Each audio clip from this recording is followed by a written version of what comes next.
This is an ABP Life podcast. Bharat में लोकसभा का चुनाव अब अपने अंतिम दौर की ओर बढ़ रहा है। 5वें चरण के चुनाव में अब कुछ एक घंटे ही बचे हुए हैं। इस बीच राजधानी दिल्ली में राजनीतिक तापमान बहुत कुछ बढ़ गया है। दिल्ली के सीएम हाउस में स्वाति मालीवाल के साथ जो घटना हुई उसकी धधक कभी कम भी नहीं पड़ी थी कि कांग्रेस के प्रत्याशी कन्हैया कुमार पर हमला हो गया। वह नंद नगरी में चुनाव प्रचार कर रहे थे और इसी बीच एक व्यक्ति ने माला पहनाने के बहाने उन पर हमला किया है। मैं हूं व्यालोक और इस मसले पर मैं बात करूंगा वरिष्ठ पत्रकार अभिषेक श्रीवास्तव से। आपका बहुत बहुत स्वागत है। जी शुक्रिया। कन्हैया कुमार पर हुए हमले को कैसे देखते हैं? हालांकि पिछले 3-4 वर्षों से उनको लगातार आलोचना का शिकार होना पड़ा, टुकड़े टुकड़े गैंग का सदस्य बनाया गया, लेकिन किसी भी लोकतंत्र में हमले को किसी भी तरह जायज नहीं ठहराया जा सकता। उनके ऊपर हमला हुआ जब वह चुनाव प्रचार कर रहे थे, कांग्रेस के प्रत्याशी हैं। इस पूरे मामले को आप जैसे पत्रकार कैसे देखते हैं? देखिए, इस मामले के दो पहलू हैं। पहला तो ये है कि हमला अपने आप में एक मुद्दा है और दूसरा कि हमले की डिटेल्स। ठीक है, तो हमला जो है, जो भी हमला किया गया, थप्पड़ मारा गया या व्हाटएवर, वो हमारे यहाँ के चुनावों में बहुत रेगुलर किस्म की चीज है। हम देखते हैं कि नेताओं पर हमले होते हैं कैंपेन के दौरान। याद कीजिए, अरविंद केजरीवाल जब 2014 में बनारस गए थे तो अंडा फेंका गया था मंदिर के अंदर, स्याही पोती गई थी चेहरों पर। अभी अखिलेश यादव की एक प्रेस कॉन्फ्रेंस में या सभा में 4-5 दिन पहले किसी ने हमला करने की उनके ऊपर कोशिश की है। तो हमारे यहाँ नेताओं के ऊपर हमले करवाया जाना या हमले होना एक रेगुलर किस्म की चीज है और ये चुनावों में बढ़ जाता है। ठीक है, तो उसी कड़ी में आप कन्हैया कुमार के साथ हुई इस घटना को देख सकते हैं। दूसरी बात कि ये जो हमला है कथित तौर पर, इसके जो हमलावर हैं वो बिल्कुल सामने हैं। उन्होंने अपना वीडियो जारी करके ये कबूल किया है कि उन्होंने कन्हैया कुमार पर हमला किया। तो ये कन्फेशनल स्टेटमेंट पुलिस के संज्ञान में होना चाहिए। पुलिस को इसका ध्यान लेना चाहिए था और उन्हें गिरफ्तार करना चाहिए था। अगर अभी तक ऐसा नहीं हुआ है तो ये सवाल उठना जायज है कि क्यों नहीं उस व्यक्ति को गिरफ्तार किया गया। दूसरी बात कि हमलावर कौन है ये भी स्पष्ट है। कई वीडियो और कुछ फोटोग्राफ्स आए हैं जिसमें वो व्यक्ति मनोज तिवारी, जो भारतीय जनता पार्टी के कैंडिडेट हैं और मौजूदा सांसद हैं, उनके साथ मंच साझा करता हुआ पाया गया है। इसका मतलब कि वो भाजपा का कार्यकर्ता होगा या मनोज तिवारी का कोई जानने वाला होगा। कुल मिला के इससे ये स्वर निकल रहा है कि भारतीय जनता पार्टी की तरफ से या तो ये हमला करवाया गया होगा या तो उसके कार्यकर्ता ने खुद ये हमला किसी वजह से किया होगा। यानी कन्हैया कुमार पर हुआ हमला निश्चित तौर पर भारतीय जनता पार्टी के साथ और चुनाव के साथ जुड़ा हुआ मामला है। तो जाहिर है कि चुनाव में ये मुद्दा तो बनेगा और मुद्दा बन चुका है। दिल्ली में ये गर्म है, ट्विटर पे नंबर 1 पे ट्रेंडिंग है और जमीन पर लोग इसके बारे में बातें कर रहे हैं। जी, एक पक्ष इसका हालांकि ये भी आ रहा है, आपने केजरीवाल का नाम लिया, केजरीवाल पर 2-3 ऐसे हमले हो चुके हैं और केजरीवाल को माना जाता है कि राजनीति में एक तरह से जो ड्रामा का एलिमेंट होता है वह उन्होंने बहुत खूबी से राजनीति में इंट्रोड्यूस किया। तो कुछ लोग यह भी कह रहे हैं कि कन्हैया कुमार ने यह हमला खुद करवाया होगा ताकि उनको कुछ माइलेज मिले और वह इस चुनाव में एक दमदार प्रत्याशी बनकर सामने आ सकें।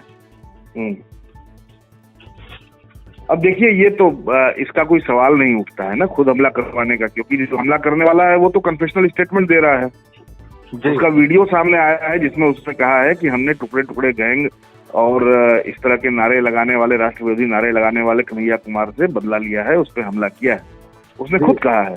ठीक है, दूसरी बात, वो कोई ऐसा अनजान व्यक्ति नहीं है, उसके क्रेडेंशियल्स क्लियर हैं। उस व्यक्ति को और उसके एक साथी को गाजियाबाद की पुलिस ने गिरफ्तार किया था एक मस्जिद में हंगामा करने को लेके, ये बात सामने आ चुकी है। शास्त्री पार्क के पुस्ता नंबर 2 में उस व्यक्ति ने अभी कुछ महीने, 1-1.5 महीने पहले एक मंदिर के सामने एक मीट बेचने वाले दुकानदार के साथ बदतमीजी की थी और हंगामा खड़ा किया था, ये बात भी सामने आ चुकी है।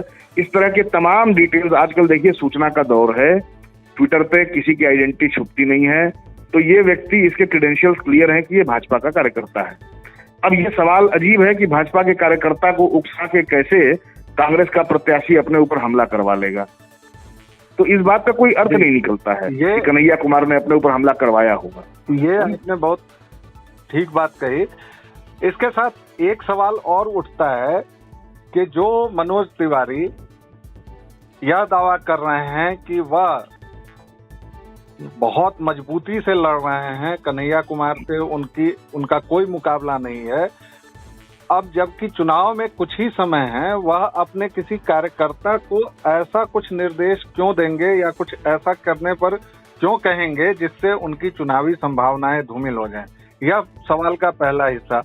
दूसरा हिस्सा, कांग्रेस लगातार हमलावर है, कह रही है कि भाजपा ने इसका आयोजन किया है, भाजपा ने उकसाकर हमला करवाया है और उस व्यक्ति के क्रेडेंशियल्स भी मिल गए हैं, आपने बताया ही। जी। भाजपा की तरफ से अभी तक कोई बयान नहीं आया है। इन दोनों सवालों को आप कैसे देखते हैं?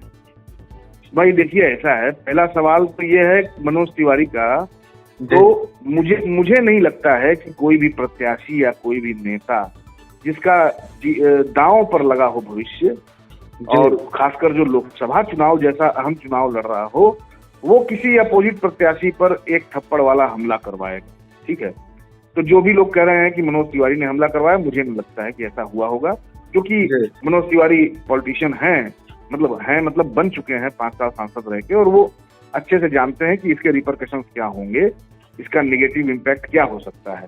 ठीक है जी। तो ये हमला देखिए ऐसा है, आप याद कीजिए जब सीएए का आंदोलन हो रहा था तो कोई गोपाल नाम का व्यक्ति आया था, उसने जामिया के लड़कों पे बंदूक तान दी थी। जी।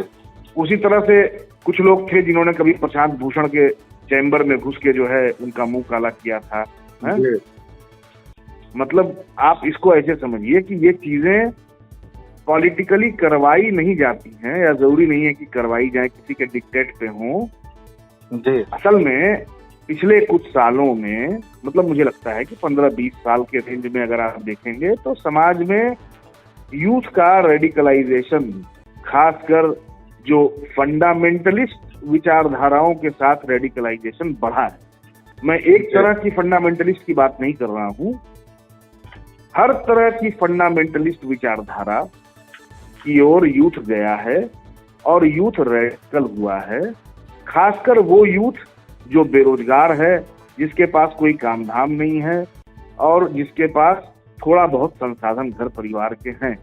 ठीक है, तो ऐसे यूथ को टैप करके और उसका अनजाने में इस्तेमाल करने के तरीके भी बढ़े हैं। अब ऐसा यूथ अगर किसी भ्रम में आके रेडिकलाइज होके सोचता है कि हम देश की सुरक्षा के नाम पर या राष्ट्रवाद के नाम पर या किसी और सरोकार से चलते हम किसी कृत्य को अंजाम देंगे और इसका लाभ पहुंचेगा हमारे सरोकार को, तो ये उसकी अपनी समझदारी है। ठीक है, और वो समझदारी उसके अंदर रोपी गई है धीरे धीरे धीरे धीरे धीरे।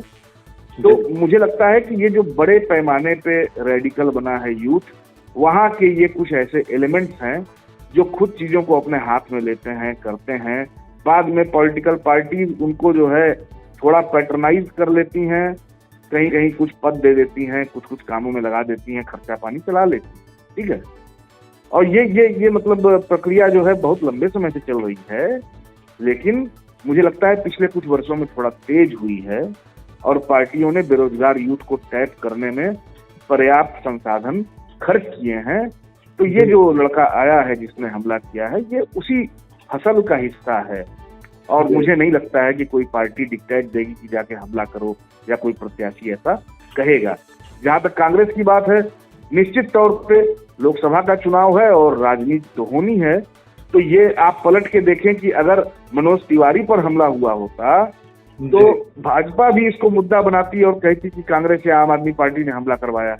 ठीक है, तो ये तो राजनीति का हिस्सा है, तो कांग्रेस तो इस बात को मुद्दा बनाएगी, बहुत जाहिर सी राजनीति है। लेकिन इसका अगर हम निष्कर्ष निकालना चाहें तो यही कहना होगा कि बीते कुछ दशक में, 1-1.5 दशक में जिस तरह रेडिकलाइजेशन बढ़ा है, जिस तरह पोलराइजेशन बढ़ा है समाज में, हम ध्रुवीकृत हुए हैं, उसका नतीजा है यह हमला। बहुत निश्चित तो अभिषेक जी, आपने हमसे विस्तार से बात की, इसके लिए thank you very much. This is an ABP Life podcast.